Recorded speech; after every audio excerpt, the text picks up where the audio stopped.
आप देख रहे हैं फैक्ट न्यूज। मैं अनिल भारद्वाज। कार्यक्रम हरियाणा आसपास में आपका स्वागत है। बड़ी खबर अरावली पर्वत को लेके है। अरावली श्रृंखला में जियो सर्वे की खबर है। इस पर चर्चा के लिए मेरे साथ मौजूद है मेरे सहयोगी शमशेर चंद्र। तो शमशेर जी, अरावली में सर्वे हो रहा है? हाँ अनिल जी, जियो स्पेशल सर्वे हो रहा है, जिसको हिंदी में हम कहते हैं भूस्थानिक सर्वे। क्योंकि पीछे माइनिंग माफिया ने एक पूरा पहाड़ का पहाड़ गिरा दिया। 6000 एकड़ जो पत्थर से 6000 मीट्रिक टन पत्थर का नुकसान हुआ। यानी कि इसको अगर आप तब्दील करें पैसे में तो तकरीबन 22,000 करोड़ का नुकसान है स्टेट एक्सचेकर को।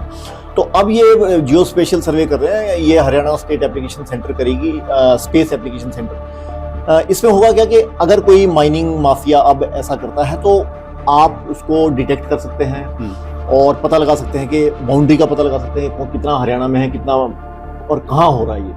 अभी तक समस्या थी, कंफ्यूजन थी, इस वजह से कि कुछ अरावली का हिस्सा हरियाणा में पड़ता है बॉर्डर, कुछ राजस्थान में पड़ता है। और इस कंफ्यूज क्योंकि मैप हमेशा इरेगुलर होता है, खासकर हिंदुस्तान में, तो कहाँ हरियाणा है कहाँ राजस्थान आ गया, हाँ। उसका फायदा उठाते हैं। और जब भी कोई नया अधिकारी आता है तो उसको समझना पड़ता है कि भाई हरियाणा है या राजस्थान है। तो जो ये ट्रांसफर है उसमें ज्यादा, जब ये ट्रांसफर का पीरियड होता है उसमें ये माइनिंग माफिया बहुत ज्यादा एक्टिव होता है। क्योंकि नया अफसर आएगा वो पहले देखेगा कि क्या कौन सा एरिया हमारा है, कौन सा राजस्थान का है, और उतने में वो काम कर देते हैं। तो उस वजह से अब ये जो भूस्थानिक सर्वे है ये होगा और इसका ये मतलब ये लाइन को फिक्स कर देगा कि यहाँ तक ये है, और साथ में डिटेक्ट भी करेगा। वो भी करेगा। तो ब्लैक बक के मामले, ब्लैक बक शूटिंग के मामले जो है वो भी 3 मामले पिछले महीने में रिपोर्ट। बिल्कुल।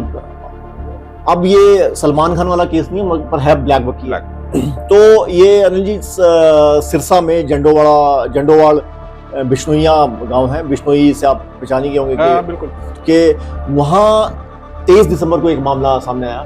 तो ये फिर रणबीर गांगुआ जो मंत्री हैं उनके नोटिस में लाई गई बात। मगर और जब वेटरनेरियन के पास जो जानवरों के डॉक्टर होते हैं उनके पास गए तो उन्होंने ये इस बात की पुष्टि की ये पोचिंग हो सकती है। अब पोचिंग का मतलब इसमें समस्या ये है कि ये क्या ह्यूमन पोचिंग है या आदमी एनिमल पोचिंग है। अगर तो किसी जानवर ने खाया तो फिर तो आप कुछ कर नहीं सकते इसमें। मगर अगर ह्यूमन पोचिंग है, क्योंकि जो 1972 का वाइल्ड लाइफ प्रोटेक्शन एक्ट है शेड्यूल 1, उसके तहत ब्लैक बक स्पीशी मारना अलाउड नहीं है। ये एक कानूनी जुर्म है।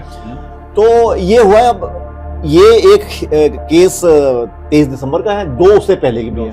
तो दोनों मामले ऐसा भी हो सकता है कि ये सलमान खान टाइप केस हो, किसी ह्यूमन जो कथित तौर पर ह्यूमन ने मारा हो, किसी आदमी ने मारा हो, तो उसमें अगर ये जानवर का पोचिंग का मामला है, कोई नील गाय या जो ये भी शक जताया जा रहा है, तो फिर तो इसमें कुछ नहीं कर सकते। तो ये तो अब हिमाचल से जुड़ी बात कर लेते हैं। हिमाचल में हिमपात के बाद कुल्लू के ऊपर बहुत से सैलानी फंसे हैं, उनको लेकर खबर है। हाँ, ये अनिल जी मंडे 8 बजे से, क्योंकि सैलानी गए और बर्फ को देखने नेचुरली जाते हैं, वहाँ गाड़ी चलाने का तरीका अलग है पहाड़ों में, बर्फ में खासकर।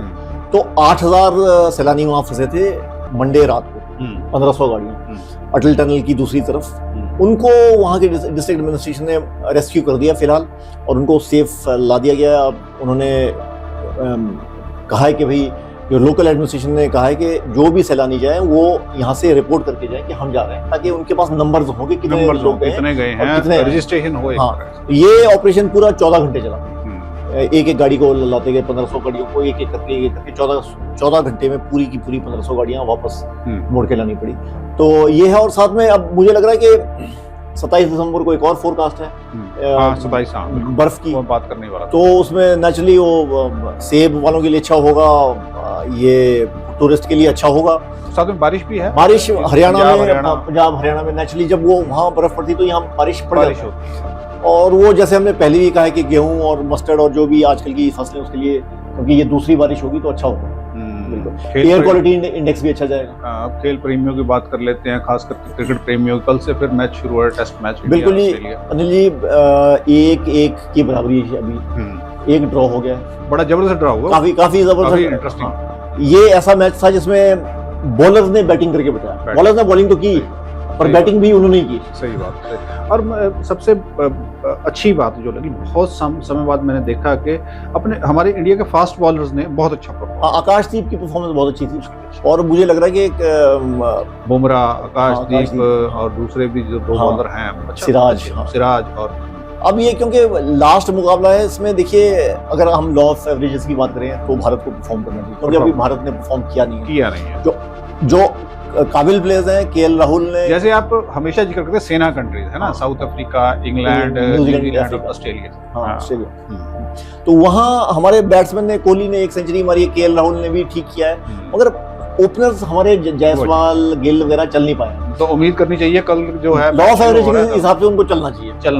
और दूसरी बात ये कि लॉ ऑफ एवरेजेस के हिसाब से अगर ट्रेविस हेड नहीं चले, क्योंकि वो देखिए ऑस्ट्रेलिया और भारत बैटिंग में बराबर ही है, अगर आप ट्रेविस हेड को हटा दें, स्टीव स्मिथ भी चले, पर वैसे तो कोहली भी चले, वहां ट्रेविस हेड भारत के लिए गले में हड्डी बन चुका है। अब वो अगर हम ट्रेविस हेड को हटा लेते हैं, फिर ऑस्ट्रेलिया की टीम बैटिंग भारत की तरह। अच्छा, ऑस्ट्रेलिया में जब भी मैच होता है ना, मैंने देखा क्यूरियोसिटी बड़ी रहती है उनको लेकर, क्योंकि एक तो जो टेस्ट मैच हो चाहे अब वनडे, तो खैर उसके बाद जब हो गया कि डे नाइट शुरू हो गए, तो फिर वो सुबह शुरू होते थे 10-11 बजे मैच, लेकिन जो सुबह का टाइम होता है 5, 5:30 बजे टीवी ऑन हो जाना, पुराने टाइम की बातें करूँ तब भी यही होता है कि ऑस्ट्रेलिया में मैच हो रहा है, सुबह मैच हो रहा है, तो उसकी क्यूरियोसिटी बहुत रहती है। अभी वही हाल क्यूरियोसिटी होती है। और भारत के लोगों के लिए जो यहाँ देखते हैं, उनका टाइम टेबल ठीक है, उनका टाइम टेबल ठीक है, सुबह 5 बजे अगर 5 बजे मैच शुरू है, 4:30 बजे उठे, चाय पी, और उसके बाद फिर टाइम टेबल ठीक होता है, दिनचर्या भी ठीक चलती है ना। तो शुक्रिया शमशेर जी चर्चा में भाग लेने के लिए। हरियाणा आसपास में आज इतना ही। आप देखकर इफेक्ट न्यूज, धन्यवाद।